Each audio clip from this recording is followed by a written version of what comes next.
HR's office always smelled faintly like burnt coffee and anxiety. That day, both scents were stronger than usual. I sat across from Melissa from HR, trying to understand why she looked so nervous. Then I saw him, Colin, sitting in the corner chair, pretending not to know why we were there. His tie was too straight, his voice too calm. My stomach dropped before anyone said a word. Melissa cleared her throat and turned her laptop toward me. "Emily, we received a complaint that you may have been in an inappropriate relationship with a colleague. We need to review some communications." And then I saw it. His name, my name, our messages, except they weren't the ones I sent. They were his messages. There they were, right in front of me, texts he'd sent another woman in the office, bragging, laughing, calling me useful and soft enough to control. And the worst one, she actually thinks we're serious, sweet but naive. Good for covering my workload, though.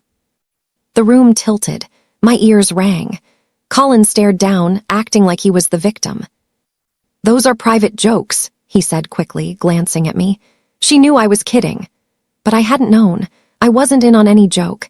HR's eyes darted between us, already sensing something ugly beneath the surface. And in that moment, in that awful, humiliating silence, I realized I had two choices: break down or stay stone still. So I chose stillness. I looked at Colin and said quietly, "Then maybe HR should read all of your jokes." He flinched, just slightly, but I saw it. That was when I knew I wasn't going to let him destroy me. I was going to make him watch himself do it. But this wasn't where it started. 6 months earlier, everything had felt different. Colin had been assigned to mentor me when I joined the firm's analytics department.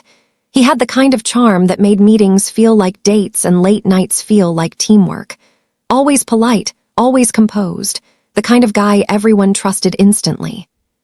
He used to bring me coffee with my name spelled right. I told him once that I liked caramel drizzle. After that, every cup came with it. We worked well together. Too well. Soon, quick check-ins became hour-long talks about life, goals, dreams. He said he admired my work ethic, that I reminded him of himself when he started. When he said, "You're going to go far here, Em," it sounded like a promise. When he kissed me after a Friday project wrap-up, I didn't see the red flag waving behind it. I just felt something real. For weeks, we kept it private, stolen glances, secret smiles. He said it was safer that way since office politics were messy. I agreed, thinking he was protecting me. Looking back, I realize he was protecting himself. Colin had this way of making me feel special while keeping me small. He'd say things like, "You're incredible, but don't draw too much attention." "You don't want the others to think you're showing off," he'd continue. So I'd stay quiet in meetings and let him speak for both of us. He'd repeat my ideas word for word, and I'd just smile, because he'd squeeze my hand under the table as if to say, "We're in this together." He started spending more time in my cubicle, guiding my reports, editing my work. I thought it was teamwork, until he started presenting my data as his own in executive meetings. When I asked him about it, he said, "We're a team, Em. Your win is my win." At first, that felt romantic, but it wasn't. It was control. The real wake-up call came when my manager mentioned how impressed she was with Colin's projections. My projections? That night, Colin texted, "Don't worry about credit. Focus on results. That's what gets noticed." I wanted to believe him. I wanted to think he was helping me. But something about the way he said it made my chest tighten. It happened at the quarterly review meeting. We'd both worked on the same report for weeks, my analysis, his presentation. When our manager praised the numbers, I smiled instinctively. Colin didn't. He leaned forward, smiled at the table, and said, "Yeah, I had to recheck her formulas twice. She's still getting used to the workload." Laughter, polite, nervous, but it cut deep. I sat frozen, my face burning, pretending it didn't bother me. When the meeting ended, I confronted him. "You didn't have to say that." He shrugged. "Relax, they like confidence. You'll understand when you're higher up." That was the first time I saw the smugness, the little smirk that said he enjoyed my discomfort. 2 weeks later, he forgot to invite me to a client call we'd planned together. When I asked, he said, "Didn't think you were ready to handle that one yet." That night, I cried in my car before driving home. I told myself it was stress, not betrayal. But deep down, I knew the dynamic had shifted, and not in my favor. It started with whispers. You know that tone, the one that goes quiet when you walk in. Two coworkers, Sarah and Denise, were by the coffee machine pretending to talk about project budgets. But I caught the phrase sleeping her way up before they noticed me. The laughter that followed was short, guilty. That afternoon, Colin texted me, "Ignore the noise, people talk because they're jealous." That's when I realized he knew. He'd heard the rumor already. A week later, I found out where it came from. One of the new interns, the same girl Colin had been mentoring lately, had been spotted having drinks with him after work. Someone overheard him joking that I was too attached. Too attached. The next day, he walked past my desk, all smiles. "Big meeting today," he said. "Try not to stress." My hands shook the entire morning, not from heartbreak, from humiliation.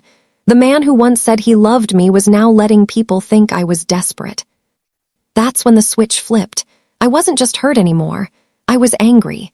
And anger, I've learned, can be a very useful thing when you learn how to focus it. The rumor didn't die down.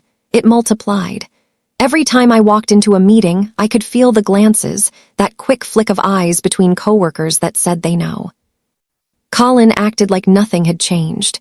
He still smiled at me in passing, still called me partner when we worked on tasks. But the warmth in his voice was gone. I was a prop now, something that made him look collaborative. Then came the final straw. An email from HR popped up on my screen. "Please schedule a brief check-in regarding professional boundaries." Boundaries? My throat went dry. When I entered the HR office, Colin was already there, pretending to be surprised. They asked generic questions. Had our relationship ever affected work? Had either of us felt pressured? I answered honestly. He didn't. He painted it as a short-lived friendship that I took too seriously. The pitying glance HR gave me burned more than the words themselves. When the meeting ended, I walked past him without a word. He whispered, "Don't make this awkward, Em." That was the moment something cold and solid formed inside me. I realized I couldn't out-talk him, but I could out-think him. That night, I opened a new folder on my laptop and named it Records. I didn't start by digging through his files or doing anything dramatic. I started small.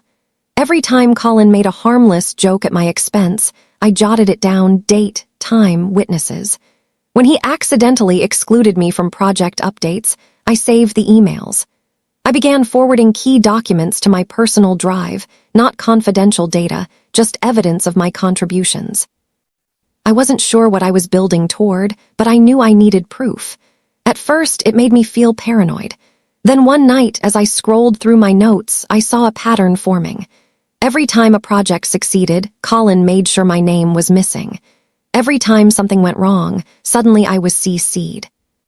He was rewriting history, one email thread at a time, so I started rewriting mine.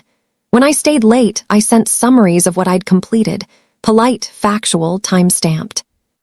When I handed him data, I copied our manager. I never accused him of anything, I just made myself visible again. It took weeks, but I saw his confidence start to crack. He'd double-check what I sent, ask who I copied. One afternoon, he even joked, "Careful, you're making me look bad." I smiled sweetly. "Just keeping records, Colin." He didn't laugh. 3 weeks later, one of our biggest client presentations went sideways. Colin had promised he uploaded the final analytics file to the shared drive. When our manager tried to open it mid-presentation, it was gone, deleted. He blamed me instantly. "She must have overwritten it. She's been handling the numbers." I froze.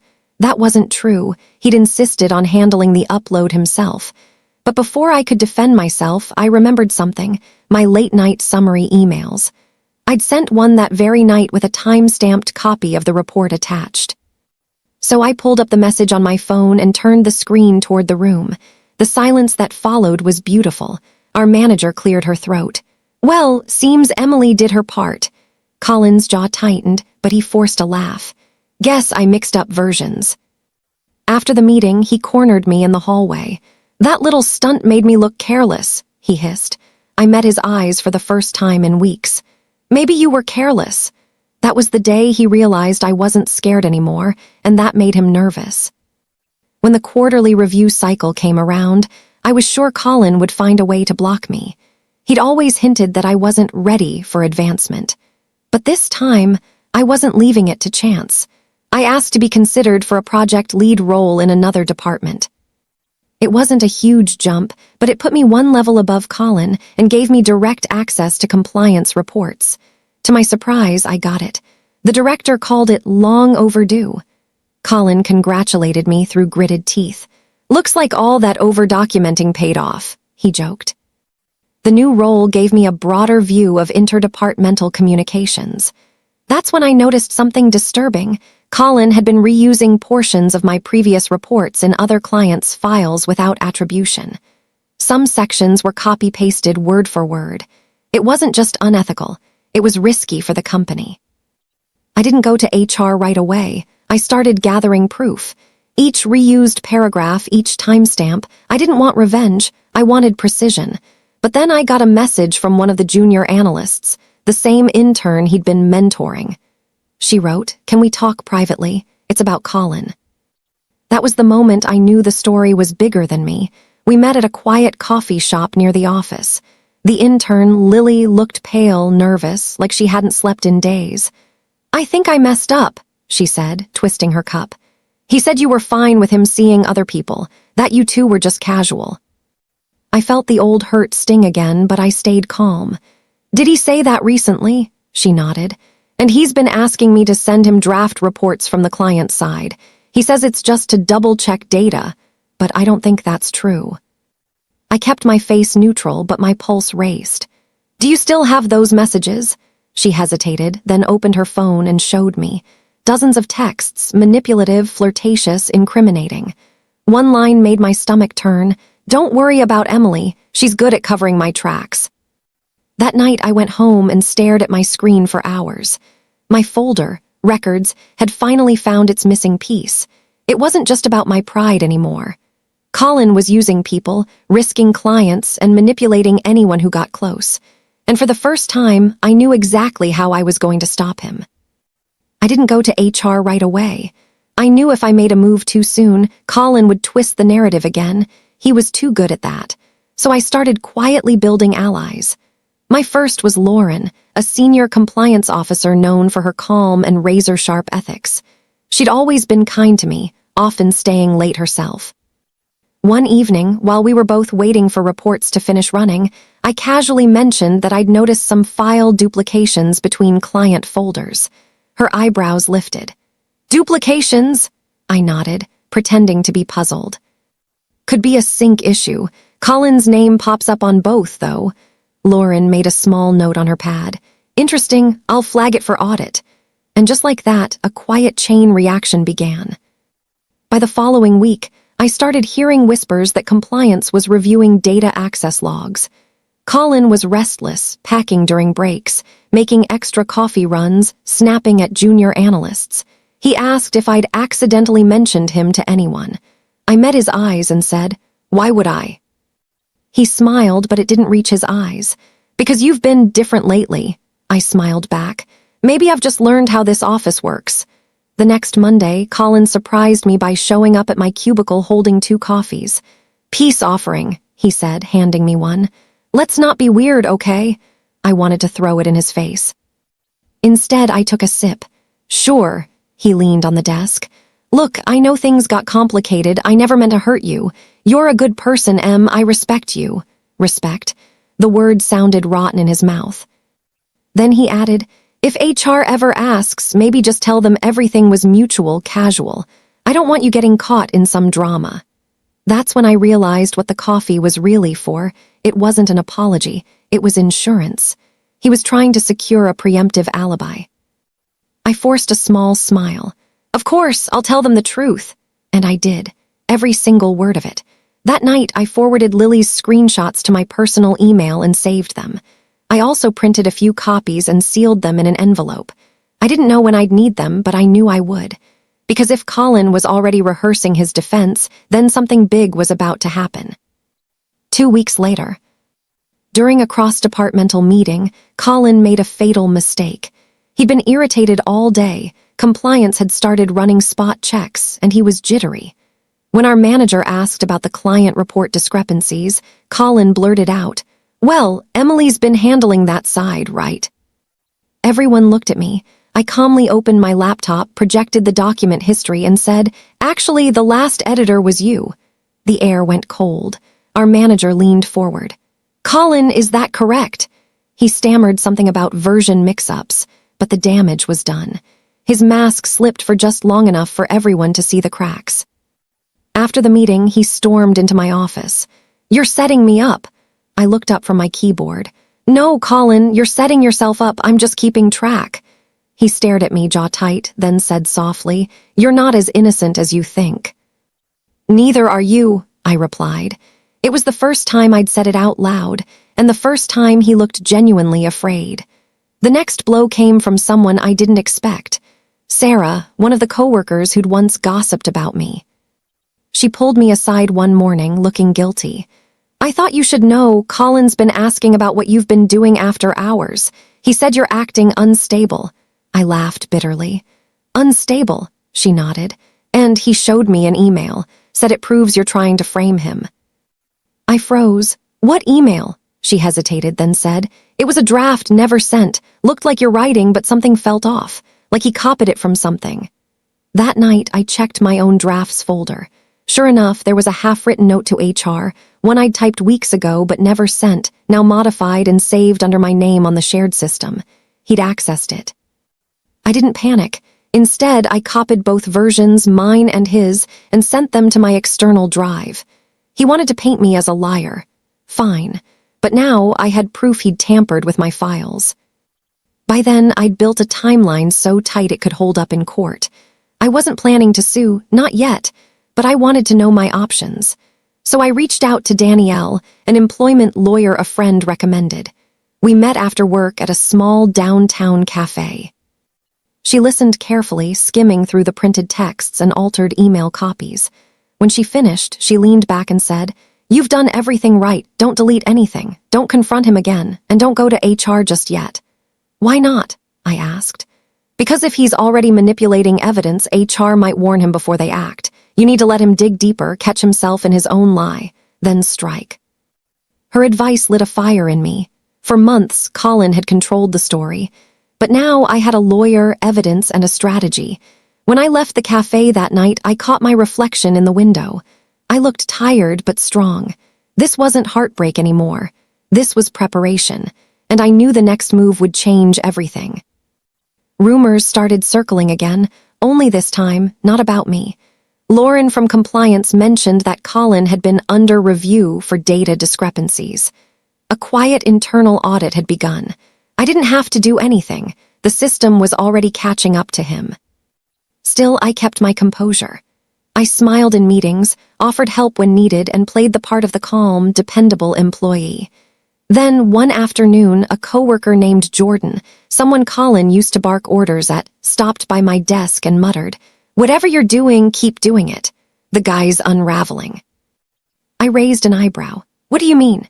He was yelling on the phone with someone in HR, slammed the door so hard the blinds fell off. That night, I stayed late again, deliberately this time. Colin's office light was still on. He didn't see me as I passed by, but I saw him, packing, sweating, clutching his phone like it was the last lifeline he had left. The Whisper network had started to turn. And Colin, the man who once made me feel small, was beginning to shrink in the eyes of everyone else. That night, I did something I'd been waiting weeks to do.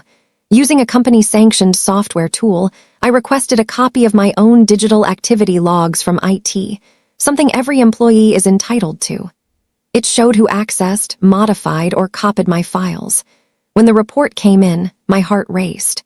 Colin's credentials appeared multiple times, on nights I wasn't even logged in. He'd edited drafts, copied folders, and even renamed one of my reports. It was irrefutable. I printed it all, attached timestamps, and included the screenshots of his texts and Lily's screenshots. For the first time, my evidence formed a complete story, one that couldn't be denied or twisted. Then I waited. I knew the HR follow-up meeting was in 2 days. 2 days for him to squirm, panic, and maybe make another mistake. The day before the meeting, I found Colin in the break room arguing on the phone again. He didn't see me walk in. "Don't lecture me about ethics, Lauren. She's setting me up. You think she's innocent. She's been plotting this for months." He turned and froze when he saw me standing there. I poured my coffee slowly. "Everything okay, Colin?" He hung up fast, his face red. "You think you're clever," he hissed. "You won't win this." I smiled. "I don't need to win, the truth already has." He glared at me, jaw tight, then stormed out. By afternoon, I saw him leaving the building early, head down, shoulders tense. He didn't even say goodbye to anyone. I didn't know it then, but that phone call had sealed his fate. Lauren had been recording the compliance review conversation, standard procedure for all internal audits. Colin had just accused me of framing him on record. The next morning felt electric. I walked into HR's office with my folder of evidence neatly labeled. Colin was already there, arms crossed, trying to look confident. Kara nodded for us to sit. He started first, smooth and rehearsed. "Emily and I had a brief, consensual relationship. It ended. Since then, she's been retaliating because I moved on." Then I slid my folder across the table. "You might want to see this before we continue." Kara opened it. Inside were printed texts, time-stamped logs, screenshots of modified documents, and the compliance record showing unauthorized access. She didn't speak for nearly a full minute. Then she turned to Colin. "Can you explain why your credentials appear on her private work files multiple times after hours?" Colin stammered. It must be a system glitch. She's framing me." Kara's tone shifted, cool and sharp. "The logs are from our secure server. They can't be fabricated." For once, Colin had no words. Kara excused me first and told him to stay behind. As I walked out, I heard her say, "We'll need to escalate this to legal and compliance." That was the moment I knew. It wasn't just revenge anymore. It was justice, unfolding in real time. 2 days later, HR called another meeting. When I arrived, the atmosphere was oddly formal. 2 HR reps, a legal advisor, and Kara. Colin was already seated, looking pale but defiant. Kara spoke first. "Colin, after reviewing all available evidence, the company has decided to terminate your employment effective immediately." He froze. "You can't be serious." The legal advisor cut him off. "Unauthorized data access, harassment, tampering with internal files, we are." Colin's eyes darted to me. "This is her. She's manipulating all of you." Kara opened a folder, the compliance recording transcript. "We also have your recorded call where you accused her of setting you up."